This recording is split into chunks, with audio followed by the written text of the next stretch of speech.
அண்மை செய்தியை பார்த்து வருகிறோம்.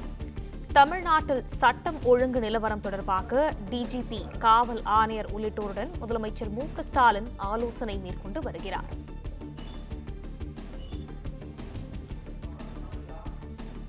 தமிழ்நாட்டில் சட்டம் ஒழுங்கு நிலவரம் தொடர்பாக டிஜிபி, காவல் ஆணையர் உள்ளிட்டோருடன் முதலமைச்சர் மு.க.ஸ்டாலின் ஆலோசனை மேற்கொண்டு வருகிறார்.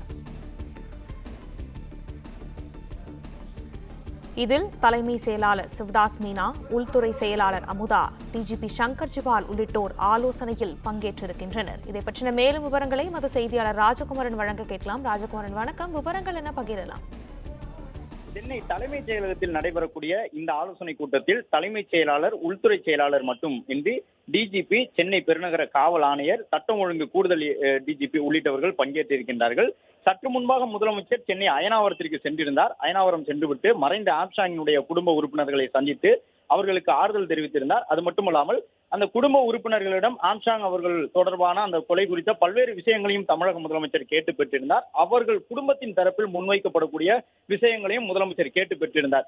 ஏற்கனவே பல்வேறு அரசியல் கட்சிகள் உண்மை குற்றவாளிகளை கைது செய்ய வேண்டும் என்பது தொடர்பாக ஒரு சில குற்றச்சாட்டுகளை முன்வைத்திருந்தார்கள். அது மட்டுமல்லாமல் காவல்துறை சார்ந்து பல்வேறு மாற்றங்களும் ஏற்படுத்தப்பட்டிருக்கின்றன.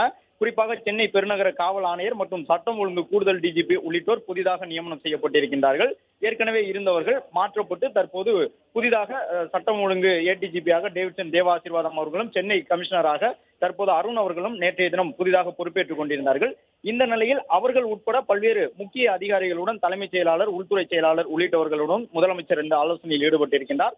தமிழகத்தில் கொலை குற்றங்கள் அதிகரித்து வருவதாக எதிர்க்கட்சிகள் தொடர்ந்து குற்றச்சாட்டை முன்வைத்து வரக்கூடிய சூழ்நிலையில் இனி வரக்கூடிய நாட்களில் சட்டம் ஒழுங்கு சார்ந்து எந்த பாதிப்பும் இல்லாமல் காவல்துறை முறையாக விசாரணையை மேற்கொள்ள வேண்டும், முன்கூட்டியே குற்றங்கள் நடைபெறுவதை தடுக்க வேண்டும் என்பது தொடர்பாக முதலமைச்சர் நேற்றைய தினமே அறிவுறுத்தல்களை காவல்துறை அதிகாரிகளுக்கு வழங்கியிருந்தார்.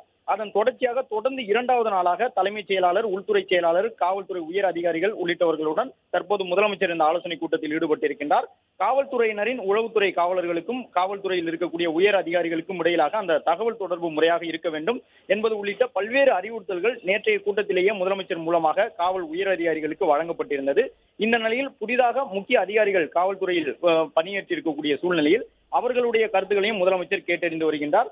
சட்டம் ஒழுங்கு சார்ந்து எடுக்க வேண்டிய நடவடிக்கைகள், ரவுடிகளின் நடமாட்டத்தை கண்டறிந்து முன்கூட்டியே கட்டுப்படுத்துவதற்கு தேவையான நடவடிக்கைகள் உள்ளிட்டவை தொடர்பாக தற்போது முதலமைச்சர் இந்த ஆலோசனை கூட்டத்தில் சென்னை பெருநகர காவல் ஆணையர், சட்டம் ஒழுங்கு கூடுதல் ஏடிஜிபி உள்ளிட்டவர்கள் மட்டுமல்லாமல் தலைமைச் செயலாளர், உள்துறை செயலாளர், டிஜிபி உள்ளிட்டவர்களுடன் ஆலோசனையில் ஈடுபட்டிருக்கின்றார்.